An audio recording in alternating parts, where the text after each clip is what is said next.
So, hello, my dear future bankers. Let me introduce myself. I am Tanu Garg. I cracked SBA 2023. And since many of you wanted to know my strategy for current affairs, that is GA, so here I am with the strategy video of current affairs. I will try my best to tell you everything whatever I did to attempt 36 out of 50 questions in SBI PO mains for current affairs. Right. So let me start from the very beginning. तो starting जब मैंने करा था तो मैंने कभी भी current affairs नहीं पढ़ा था. I never followed current affairs. But जब मैंने अपना बैंकिंग का प्रिपरेशन स्टार्ट किया तब मुझे पता चला कि करंट अफेयर्स भी पढ़ने पड़ेंगे. और जब मैंने स्टार्ट किया था तो मुझे ये भी नहीं पता था कि इसको पढ़ना कैसे है. एज मैक्सिमम बिगिनर्स का यही प्रॉब्लम होता है कि इसको पढ़ना कैसे है, याद कैसे करना है.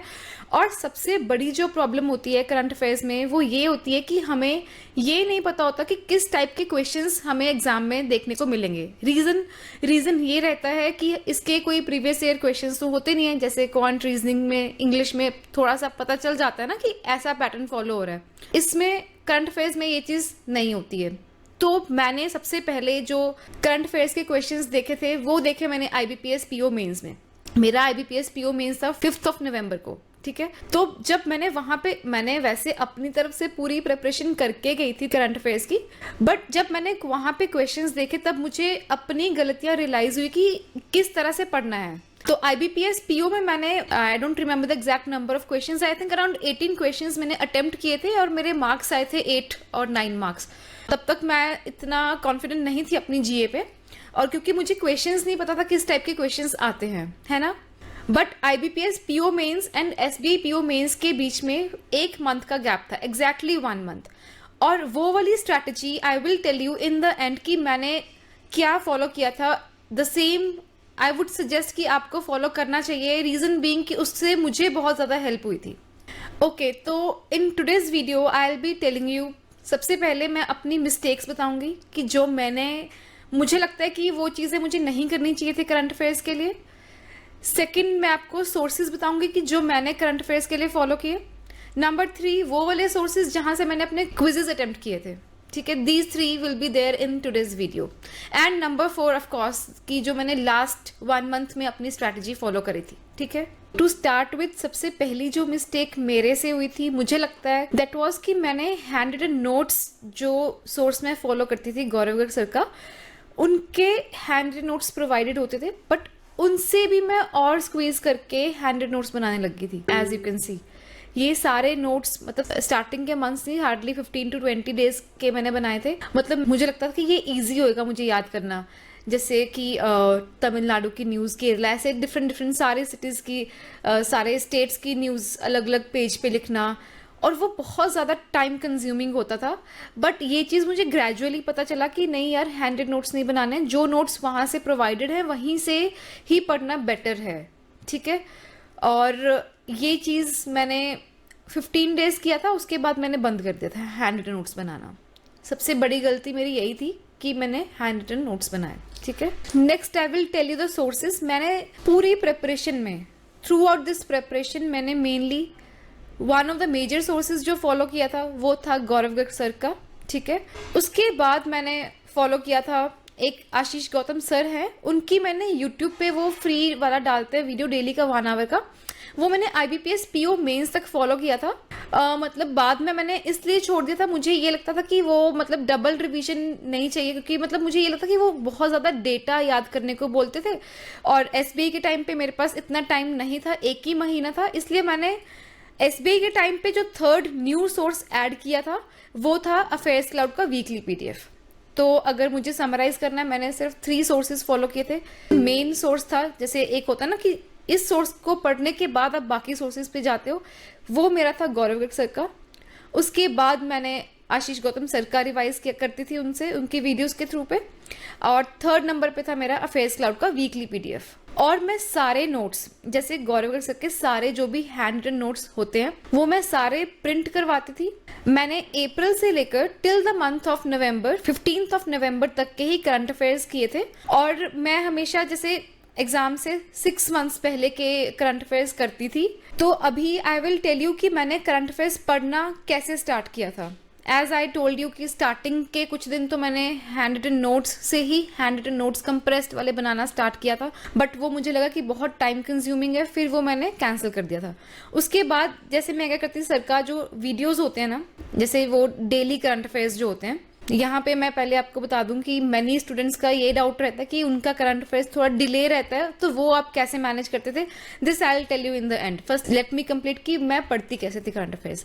तो स्टार्टिंग में जैसे सर का डेली वाला वीडियो आया, वो हार्डली मैक्सिमम 25 to 30 मिनट्स का होता था, बट उसमें लाइक 18 to 20 क्वेश्चंस होते हैं, लेकिन जो उसमें इंफॉर्मेशन शेयर करते हैं ना sir, that is very important. मतलब वो 18 क्वेश्चन का मुझे आराम से 40 to 50 मिनट्स लग जाते थे। हैंड नोट्स का जो एक फाइल होता था वो पढ़ने के लिए, मैं सारे नोट्स प्रिंट करवाती थी। जैसे पहले मैंने पढ़ लिया, पहले मैंने पीडीएफ फाइल, वो जो प्रिंट आउट्स हैं वो मैंने पढ़ लिए, उसके बाद सर की वीडियो के साथ मैं हाईलाइट करती थी, बी इट विद पेंसिल और any colour, any highlighting colour, ठीक है। उसके बाद मैं दोबारा से उसको पढ़ती थी। तो एक ही बार में, सपोज मैंने टारगेट बना के मैंने 2 वीडियोस या फिर 3, मैं मैक्सिमम 3, कई बार 4 वीडियोस में मैं कर लेती थी, लेकिन स्टार्ट मैंने 2 to 3 वीडियोस से ही करा था, क्योंकि मैं ऑलरेडी टाइम से पीछे चल रही थी।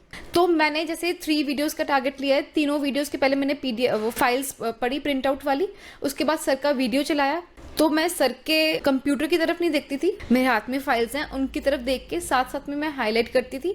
उसके बाद मैं खुद से उसको दोबारा से पढ़ती थी। दिस वाज माय स्ट्रैटेजी, ठीक है। मतलब ऐसे स्टार्ट कर लिया अपना। फॉर एन एग्जांपल, अगर हम जून 1 से स्टार्ट कर रहे हैं, मैंने जून 1 का पहले वो प्रिंट आउट्स पढ़े, उसके बाद मैंने वीडियो साथ में प्ले किया, साथ में उसको हाईलाइट किया, उसके बाद मैंने दोबारा से उसके ऊपर नजर मार ली। बस ये आज का हो गया पूरा, ठीक है, जून 1 का। उसके बाद जब नेक्स्ट डे है जून 2 का भी मैं ऐसे करती थी, और फिर जून 1 का भी पीछे से मैं रिवाइज कर लेती थी। और जैसे मोस्टली मैंने नवंबर तक ऐसे ही किया था। नवंबर तक मैं at the end of the day Ashish Gautam sir की वीडियो देख लेती थी, या फिर स्टार्टिंग में उस दिन का रह गया है तो मैं नेक्स्ट डे पहले वो सर का वीडियो देख लेती थी। वो 1 आवर का होता था, मैं थोड़ा सा स्पीड फास्ट करके देखती थी, बट मुझे बस यही लगता था कि वो बहुत ज्यादा डेटा रिकॉर्ड याद करने को बोलते थे, तो वो मैं IBPS PO तक ही किया था। SBA के टाइम पे मैंने छोड़ दिया था। तो ऐसे ही मैं प्रोग्रेसिवली लर्निंग करती जाती थी। If I am to quote an example, जैसे करंट अफेयर्स डायनामिक टॉपिक है ना, तो ये चेंज होता रहता है। तो जैसे कि एक टॉपिक था जैसे ब्रिक्स समिट, वो पहले डर्बन में होना था, तो वो चेंज होकर जोनासबर्ग में होगा था। जैसे वो जून की न्यूज थी, लेकिन वो बाद में चेंज हुआ था, तो मैंने जून वाले करंट अफेयर्स निकाल के वहां पे क्रॉस लगा के, एज यू कैन सी, मैंने वहां पे क्रॉस लगा के वहीं पे जोनासबर्ग लिख दिया था, ताकि मुझे कंफ्यूजन ना क्रिएट हो माइंड में, क्योंकि बहुत सारी ऐसी चीजें होती हैं, बहुत सारी कंट्रीज के, स्टेट्स के नाम आपको याद रखने पड़ते हैं। तो मैं लेज अराउंड नहीं करती थी कि मैं यहीं पे लिख देती हूँ ये याद रहेगा, बट नहीं, अगर आप पिछले मंथ का रिवाइज कर रहे हो, आपको कंफ्यूजन क्रिएट हो सकता है, तो मैं हमेशा उसको वहीं पे कैंसिल करके आगे जाती थी। अभी ऐसे ही मैंने प्रोग्रेसिवली बाकी सारे मंथ्स का करंट अफेयर्स रिवाइज किया था, इन्हीं 2 सोर्सेज को फॉलो करके टिल IBPS PO मेंस, है ना। और अगर जैसे मुझे रिवीजन करना है, सपोज मैंने 5 डेज का या फिर 10 डेज का रिवाइज करना है, तो मैं कोई भी नोटबुक का पेज उठाती थी, उस पे मैं कोई भी रैंडम, जैसे मेरे माइंड में कोई भी करंट अफेयर्स घूम रहा है जो मैंने पढ़ा था, वो लिखती थी, उसी से चीजें लिंक करने की ट्राई करती थी। जैसे कर्नाटका में बहुत चीजें होती हैं, हर एक जगह में बहुत चीजें होती है, फॉर एन एग्जाम्पल कर्नाटका, तो मैं उससे रिलेटेड सारी वो चीजें लिख देती थी वहां पे अपने पेंसिल्स या पेन के साथ, ताकि हाँ मुझे याद रहे, मेरे माइंड में चीजें लिंक होना शुरू हो जाए। तो ऐसे ही बाकी भी मैं कोई भी पेज उठाती थी, उस पे मैं लिखना, स्क्रिबल करना स्टार्ट करती थी। I will show you entire जो भी मैंने लिखा था, बहुत सारे पेजेस है, but I will try to show few of the pages. तो जैसे यहाँ पे मैंने किया हुआ है, ये सारे मैं स्क्रिबल करती थी, जो भी मेरे दिमाग में आता था वो सब लिखती रहती थी, और इन केस कुछ मैं भूल रही हूँ तो उसको मैं अलग से किसी स्टिकी नोट पे लगा के वो मैं साइड पे लगा देती कि ये मैं भूल रही हूँ। और जैसे मैं सपोज मैं मंथली करंट अफेयर्स रिवाइज कर रही हूँ, जैसे जून का ही रिवाइज कर रही हूँ, उस पे मुझे लगता है कि यार ये मैं बार बार भूल रही हूँ, तो उसमें ना मैं डिफरेंट पेन से ऐसे लेटर T लिख देती थी कि ये हाईलाइट रहे कि जब नेक्स्ट टाइम मैं पढ़ूंगी तो मेरे माइंड में रहे कि ये मैं भूल रही थी, इसको मुझे दोबारा से अच्छे से याद करना है। तो जैसे हम डेली वाला रिवाइज करते जा रहे हैं, एंड जैसे सपोज 15 डेज के बाद ना उनका ही एक जैसे best 300 video of the first week 1 to 7 suppose जुलाई, तो वो भी सर अपलोड कर देते हैं। तो उसको मैं कैसे पढ़ती थी, पहले मैं 1 to 7 के जो फुल नोट्स होते थे वो रिवाइज करती थी, अच्छे से उनको याद करती थी, उसके बाद बेस्ट 300 का वो वीडियो प्ले करती थी। तो ऐसे रिवाइज करती थी कि जो सामने क्वेश्चंस आ रहे हैं आंसर्स के साथ मुझे क्वेश्चंस भी याद होने चाहिए। तो ऐसे ही बाकी सारे बेस्ट 300 करती थी। एक महीने में 4 बेस्ट 300 सर अपलोड करते थे और ऐसे ही पूरे मंथ्स का रिवीजन हो जाता था। तो अगर मुझे समराइज करना है तो डेली वाले प्रिंट आउट्स को पढ़ के फिर सर का वीडियो देखती थी, फिर उसके बाद थोड़ा सा स्कैन कर लेती थी वो जो प्रिंट आउट्स है, उसके बाद डेली वाला करते जा रहे फिर बेस्ट 300 आ जाता था। उसके लिए पहले मैं 7 डेज का जो उस बेस्ट 300 में है उनको मैं रिवाइज करके याद करके फिर मैं बेस्ट 300 को इतना अच्छे से याद कर लेती थी कि उनका क्वेश्चन भी याद होना चाहिए, मेरे आंसर भी, और जो सर इन्फॉर्मेशन वहां पे बता रहे हैं वो भी। अगर मैं कोट करूँ ना एग्जाम्पल की सर की जो इन्फॉर्मेशन है वो क्यों इंपॉर्टेंट है, IBPS PO मेंस में एक क्वेश्चन आया था होयसला टेम्पल्स के ऊपर। अभी ये करंट अफेयर्स नहीं, मतलब तब था, अभी आपको नहीं होगा है ना पता, but I will tell you कि क्यों इंपॉर्टेंट है। तो उसमें सर ने जैसे सर का जो डेली वाला वीडियो है उसमें सर ने क्वेश्चन डाला कि कौन सा टेम्पल है इन चारों में से होयसला टेम्पल।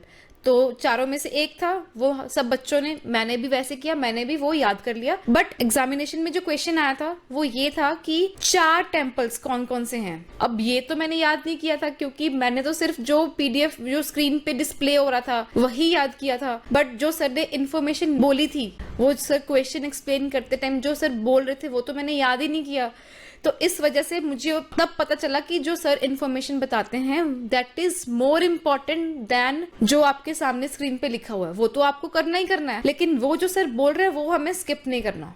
तो ऐसे ही ना प्रोग्रेसिवली करते करते पूरे मंथ्स का रिवीजन हो जाता था। तो अभी आई विल टेल यू कि जैसे आपका सपोज एग्जाम पास आ रहा है तो आपको डेली वाला भी रिवाइज करना है प्लस पिछले मंथ्स वाला भी रिवाइज करना है। तो वो मैं कैसे करती थी, आई विल शो यू जो मैंने अपनी स्ट्रैटेजी बनाई थी IBPS PO मेंस के लिए, ठीक है। तो I will now show you strategy जो मैंने IBPS PO के टाइम पे फॉलो करा था। दो मेरा इतना अच्छा वहां पे परफॉर्म नहीं कर पाई क्योंकि मुझे क्वेश्चंस नहीं पता था कैसे आते हैं, प्लस मैंने सर के इन्फॉर्मेशन को भी नहीं सुना था। तो अब जैसे ये है, मैंने डिसाइड किया था कि मैं सिर्फ 5 मंथ्स का GA करूंगी और सबसे अच्छा जो करूंगी वो अक्टूबर का करूंगी, उसके बाद सितंबर, फिर अगस्त, फिर जुलाई, फिर जून। मतलब मैंने ऐसे किया था, जो मैंने किया था I am telling you that. तो मैंने क्या किया था कि जैसे सबसे पहले जुलाई के बेस्ट 300 रिवाइज करूंगी, फिर उसके बाद जुलाई के नोट्स, फिर जुलाई के बैंकिंग अवेयरनेस ऑल्सो रिवाइज। जैसे मैंने लिखा है कि अगस्त और जून का भी ऐसे ही रिवाइज करना है, इसको 4 डेज में मुझे सारा कंप्लीट करना था।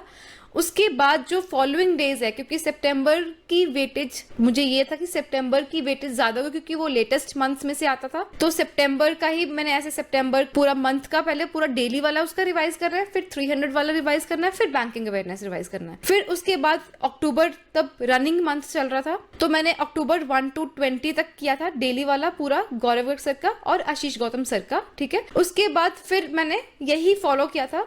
तो ये तो मैंने IBPS PO के टाइम पे ऐसे रिवाइज किया था अपना, कि जैसे पहले मैंने रिवाइज कर लिया जो लेस इंपॉर्टेंट मंथ्स हैं, ताकि वो तो चलो थोड़ा सा भूल भी जाएंगे तो कोई बात नहीं, लेकिन जो मोर इंपॉर्टेंट मंथ्स है उनको मैंने लेटर डेज में रिवाइज किया था। तब मेरे से एक गलती ये भी हो गई थी कि मैंने क्विजेस नहीं लगाए थे, बट SBI PO के टाइम पे मैंने बहुत सारे क्विजेस लगाए थे। Later in the video I will tell you कि मैंने कौन कौन से क्विजेस फॉलो किए थे। Okay, so now comes the much awaited strategy जो मैंने लास्ट 1 मंथ, मतलब कि IBPS PO मेंस से लेके SBI PO मेंस तक फॉलो करा था। Now that you can C on the screen. तो ये जो है, ये मैंने अपना, जब मेरा IBPS PO मेंस का पेपर खत्म हो गया था तब मैंने एग्जाम से आके ये वाली स्ट्रैटेजी बनाई थी कि मुझे अब SBI के टाइम पे और क्या इम्प्रूव करने की जरूरत है, क्योंकि जब मैंने IBPS PO मेंस दिया तो मुझे लगा कि यार मेरे तो जो मैंने पढ़ा उसमें से कुछ आया ही नहीं। बट बाद में जब मैंने ग्रेजुअली एनालाइज किया तो मुझे अपनी ही गलती दिखी कि मैंने ढंग से सुना ही नहीं था, कि मैंने वो जो इन्फॉर्मेशन सर बताते थे वो मैंने नहीं सुनी थी। तो मैंने SBI के टाइम पे यही सोचा कि मैं लास्ट 6 मंथ्स का करूंगी, बट मैं अच्छे से जून का नहीं कर पाई थी। मैंने मेजर फोकस जुलाई, अगस्त, सितंबर, अक्टूबर और नवंबर पर रखा था। और फिर मैंने सोचा कि मुझे एक और सोर्स ऐड करना चाहिए। वो मैंने फिर अफेयर्स क्लाउड का वीकली PDF और उनके ना क्वेश्चन एंड आंसर आते हैं वीकली वाले, वो मैंने फॉलो किए। उसके बाद मैंने क्विजेस फॉलो किए थे, वो थे प्रैक्टिस मॉक, स्मार्ट कीड़ा के ड्रिल्स आते हैं वो, ऑलिव बोर्ड के वैसे नहीं आते हैं, सेक्शनल भी नहीं आते हैं, तो उनके मेंस वाले आते थे। मेंस में मैं सिर्फ करंट अफेयर्स वाला क्वेश्चन सॉल्व करती थी, बाकी ऐसे ही सबमिट कर देती थी।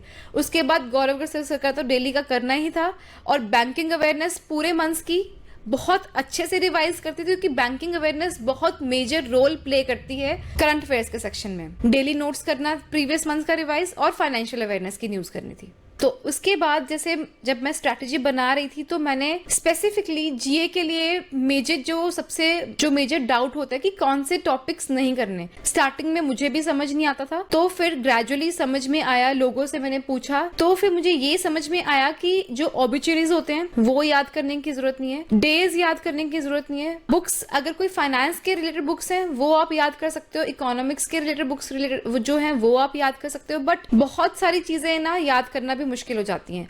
अपॉइंटमेंट्स भी मैं इंपॉर्टेंट वाली याद करती थी, जैसे वो आपको ना मॉक्स के थ्रू पता चल जाता था कि ये शायद आ सकती है, ये बार बार रिपीट हो रहा है ये वाला क्वेश्चन, तो वो मैं याद कर लेती थी।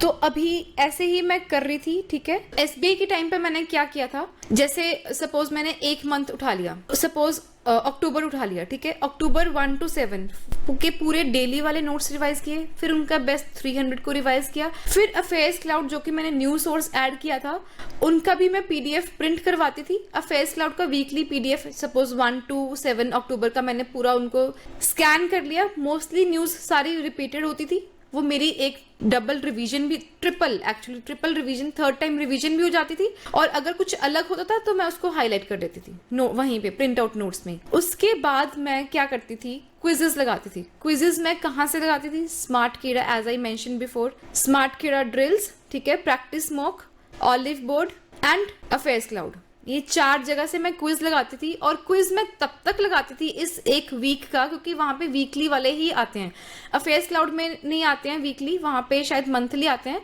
और ऑलिव बोर्ड पे वहां पे पूरा ही सेक्शन वो मिक्स आता है। But practice mock and smart कीड़ा इसमें ना एक वीक के 2 क्विजेस आते थे, ठीक है। वो मैं तब तक लगाती थी जब तक मेरी 100% एक्यूरेसी नहीं आ जाती थी। तो जैसे जो क्वेश्चन सही भी है ना, उनको भी मैं, जैसे जब मैंने सबमिट कर दिया तो मैं उन क्वेश्चंस को भी देखती थी जो मेरे सही हैं, और उनको तो देखती थी जो गलत हैं। गलत वाले क्वेश्चंस को मैं अपनी नोटबुक पे नोट डाउन कर लेती थी, या फिर स्टिकी नोट्स पे लिख के मैं सामने अपने वॉल पे पेस्ट कर लेती थी। मतलब जो स्टिकी नोट्स, जो आप लोग कह रहे थे कि मैं स्टिकी नोट्स में देखना कि क्या लिखा है, वो मैं यही सब लिखती थी, जो मैं न्यूज भूलती थी वो वाली। जैसे होता है ना, सपोज डीआरडीओ ने इसके साथ ये लॉन्च किया, इसके साथ ये लॉन्च किया, इस कंट्री में मलेशिया के साथ ये मिलके, तो मैं सारे सेग्रीगेट करके ना अलग लिख देती थी, ताकि वो बैंकिंग की न्यूज में, जैसे आईबीएम, जैसे एक्सिस बैंक ने इसके साथ मिलके ये लॉन्च किया, येस बैंक ने इसके साथ मिलके आइरिस ऐप लॉन्च किया, ये बहुत कंफ्यूजिंग हो जाती थी। और ऐसे क्वेश्चंस आईबीपीएस पीओ या फिर क्लर्क में आए भी थे कि आइरिस किसने लॉन्च किया है। ये सारी चीजें मैंने एक साइड पे बैंकिंग की न्यूज लिख ली थी। स्टेट वाइज मैंने अलग से राजस्थान ने ये वाली स्कीम लॉन्च किया है, क्योंकि स्कीम्स के नाम में कई स्टेट्स के स्कीम्स के नेम ना बहुत सिमिलर होते हैं, तो उसको याद रखना मुश्किल हो जाता है। तो मैं कई बार ट्रिक्स के साथ या फिर मैं सामने वॉल पे लिख लेती थी कि ये उड़ीसा ने किया था, ये गुजरात ने किया था। ये स्कीम्स हो गई, स्टेट वाइज न्यूज हो गई। फिर इंडिया ने सपोज फॉरेन कंट्रीज के साथ कुछ पैचअप किया है, कुछ लॉन्च किया है मिलके, इंडिया प्लस बेल्जियम ने, इंडिया प्लस फिलीपींस, ये सब मैं अलग से लिख लेती थी, उनको भी सेग्रीगेट कर देती थी। कुछ बुक्स हैं वो इंपॉर्टेंट लग रही हैं, उनको मैं लिख लेती थी। तो ऐसे ही करके वो सारे स्टिकी नोट्स मैंने लगाए थे। तो अब let me summarize whatever I did in SBI PO mains, जो मैंने नया फॉलो किया था। सबसे पहले मैंने आशीष गौतम सर का जीए स्टॉप कर दिया था, नया सोर्स ऐड कर लिया था अफेयर्स क्लाउड का, एक चीज ये। दूसरी चीज, मैंने क्विजेस अटेम्प्ट करना स्टार्ट कर दिए थे, चारों जगह से क्विजेस करती थी, चारों जो मैंने मेंशन किए थे पहले। सो now comes the turn off banking awareness, कि मैं बैंकिंग अवेयरनेस को कैसे रिवाइज करती थी, क्योंकि बैंकिंग अवेयरनेस बहुत ही ज्यादा मेजर रोल प्ले करता है करंट अफेयर सेक्शन में, SBI PO mains and IBPS PO mains दोनों एग्जामिनेशंस में। तो बैंकिंग अवेयरनेस की जो पूरी गौरव सर पूरी एक मंथ की, या फिर वो 2 पार्ट्स में होती थी, या फिर मोस्टली एक ही पार्ट में होती थी, वो 2.5 आवर्स या फिर 2.45 आवर्स तक की होती थी। वो जैसे वीडियो आई, मैंने प्रिंट आउट निकाल लिया उनके बैंकिंग अवेयरनेस के हैंड नोट्स नहीं होते हैं, कुछ बच्चे बनाते हैं, मैंने नहीं बनाए थे। जैसे बनाए थे वो मैं आपको दिखा दूंगी। तो बैंकिंग अवेयरनेस की मैंने वीडियो प्ले किया, साथ में जो प्रिंट आउट्स हैं वो मैंने साथ में पकड़े। सपोज हम अगस्त मंथ का ले रहे हैं, तो आई will show you with a sample कि मैंने अपना कैसे बैंकिंग अवेयरनेस पढ़ा था। जैसे अगस्त मंथ मैंने ले लिया, मैंने पीडीएफ फाइल को प्रिंट करवाया, उनको अपने हाथ में पढ़ के, और जैसे सर का वीडियो चल रहा है साथ साथ में हाईलाइट करती थी, साथ साथ में जो वो सर जिस भी लैंग्वेज में बोल रहे हैं, चाहे वो हिंदी में है चाहे वो इंग्लिश में, जो मुझे लग रहा है कि ये चीज मैं भूल सकती हूँ, वही नोट्स पे ही मैं लिख लेती थी साइड पे छोटा छोटा करके। As you can see mark कर लेती थी पेंसिल से, स्टार मार्क कर लेती थी पूरा ऐसे करके। उसके बाद मैं एक A4 शीट्स का कुछ पेजेस लेती थी, वीडियो प्ले करती थी, साथ में जो भी सर बोल रहे हैं A to Z मतलब जो भी सर ने बोला इंपॉर्टेंट न्यूज सारी लिख लेती थी। उसके बाद उनको कंप्रेस करती थी पेजेस पर, और जैसे जो उनको बॉक्सेस में एज यू कैन सी ये सारा मैं ये शॉर्ट नोट्स की टाइप बना लेती थी। फिर जैसे जब मैं शॉर्ट नोट्स बना रही हूँ तब मैं उसको सर की वीडियो को 1.5x पे देख लेती थी। मतलब मेरा 3 से 4 बार बैंकिंग अवेयरनेस एक ही मंथ का मैं रिवाइज करती थी। मतलब 3 बार हो गया ना, एक बार सर की PDF से मैं पढ़ रही हूँ, दूसरी बार मैंने A4 शीट्स पे पूरा मैंने लिखा, तीसरी बार मैं शॉर्ट नोट्स बनाए और सर की वीडियो को एक बार देख लिया साथ में, थोड़ा सा स्पीड को फास्ट करके। तो इससे ना चीजें आपके दिमाग में बैठ जाती थी। ऐसे ही मैंने सारे मंथ्स का किया था बैंकिंग अवेयरनेस। तो मेरा जो SBI का एग्जाम था मेंस का वो 5 दिसंबर को था। तो मैंने लास्ट के कुछ डेज में क्या क्या किया था वो ये था, जैसे सर के ना SBI PO IBPS PO missions sir launch करते हैं, RBI के सर्कुलर्स सर लॉन्च करते हैं, RBI के जो सर्कुलर्स होते हैं ना उनकी सर अलग से वीडियो बनाते हैं। तो वो सारे सबसे पहले तो मैंने पूरे उनके नोट्स बनाए थे, उनको मैंने लैपटॉप एंड फोन में बनाए थे। That also you can C on the screen. ये सारे मैंने नोट्स बनाए थे, फोन में बनाए थे, क्योंकि मुझे लगा था कि ये कम टाइम लेंगे फोन में नोट्स बनाने के। ये पूरे नोट्स बनाए थे जो मुझे लगता था कि मैं भूलती हूँ या फिर ये कंफ्यूजिंग है, उनमें मैं बहुत सारे ऐसे रेड डॉट्स मार्क कर देती थी कि इनको और भी रिवाइज करना है। और जैसे जैसे मैं रिवाइज करती थी ना अपने करंट अफेयर्स, तो ना मैं क्या करती थी, जैसे सपोज कुछ चीजें हैं मैं भूल रही हूँ तो उनको मैं अपने ही टेलीग्राम पे अपने आप को जो सेव्ड मैसेजेस होते हैं उनमें मैं सेंड कर देती थी। ये सारी जो आप लिस्ट देख रहे हो ना ये सारी वही है। जैसे जैसे मैं रिवाइज कर रही हूँ, कुछ मैं भूल रही हूँ, कुछ कंफ्यूज हो रहा है, वो सारे मैं यहाँ पे सेंड कर देती थी। और जब मैं फिर एग्जाम देने जाती थी तो मैं गाड़ी में जाते जाते रिवाइज कर लेती थी। एक चीज ये हो गई। एक मैंने अपने SBI के टाइम पे क्या किया था, मैंने ना सर के पूरे मंथ्स के बेस्ट 300 के सेग्रीगेट करके, स्पोर्ट्स सेक्शन अलग, बुक्स का अलग, ये शायद मुझे नहीं करना चाहिए था बट मैंने किया था। पूरा एक जो होता है ना PPT बना ली थी कि अच्छा ये सेक्शन अलग है, इसका ये सेक्शन अलग है, वो बट मैं रिवाइज करती थी। लेकिन मुझे लगता है वो नहीं भी करती तो शायद ठीक ही था। मतलब मुझे लगता है वो मेरा टाइम वेस्ट ही हुआ, क्योंकि मैंने बहुत अच्छे से बेस्ट 300 की 3 से 4 बार वीडियोस पहले से देखी हुई थी, वो मैंने सेग्रीगेट करके बना लिया था, but it did not help me much. तो एक चीज जो मैं करती थी वो ये थी कि सर ना अपने मिशंस लॉन्च करते हैं, SBI PO mission 2023, IBPS PO mission 2023, ऐसे करके उन्होंने 2 चीजें लॉन्च करा था।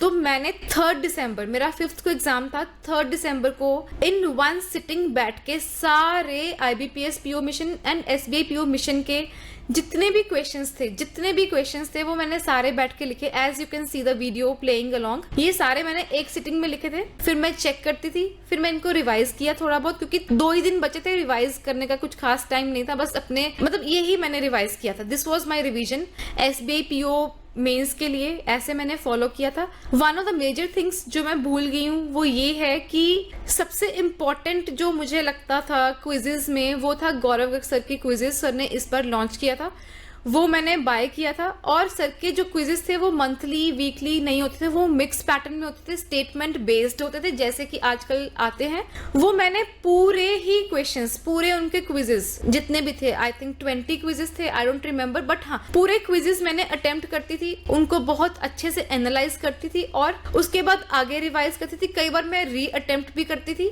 बट उनके क्विजेस मुझे बहुत हेल्पफुल लगते थे। और जैसे पता क्या होता है, जैसे आप एक ही वीक के या फिर इतने सारे क्विजेस दे रहे हो, आपके माइंड में चीजें बैठने लगती हैं, आपके माइंड में ना वो आंसर के साथ वो क्वेश्चन भी बैठ जाता है कि हाँ वो वैल्यूज याद होने लगती हैं। एक ही वीक के आप 3-4 जगह पे क्विज दे रहे हो तो वो चीजें रिटेन करने लगते हो आप। तो दिस वॉज माई स्ट्रैटेजी, बस इतना ही किया था मैंने।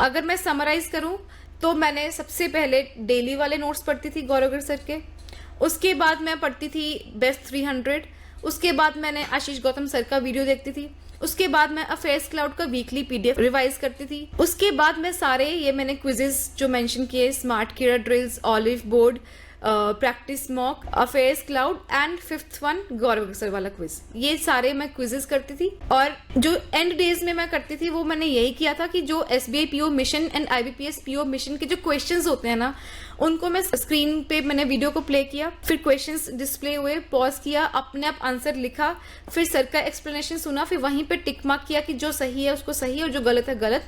और लास्ट डे 3 दिसंबर को around 80% of my questions were correct. तो ऐसे ही मैंने रिवाइज किया था। और एक चीज अगर मैं मेंशन करूं तो ये कि हर एक एस्पिरेंट की स्ट्रैटेजी डिफरेंट होती है। कुछ बच्चों का क्वांट, रीजनिंग, इंग्लिश, बाकी के सेक्शंस स्ट्रांग होते हैं, है ना, तो उनको लगता है कि जीए से अगर हम एज नहीं ले पाएंगे तो हम बाकी को स्ट्रॉन्ग कर लेते। लेकिन मैंने ये सोचा था कि मैं अपना इंग्लिश डिस्क्रिप्टिव और जीए को इतना स्ट्रॉन्ग कर लूंगी कि उन्हीं से मैं एज लूं, है ना।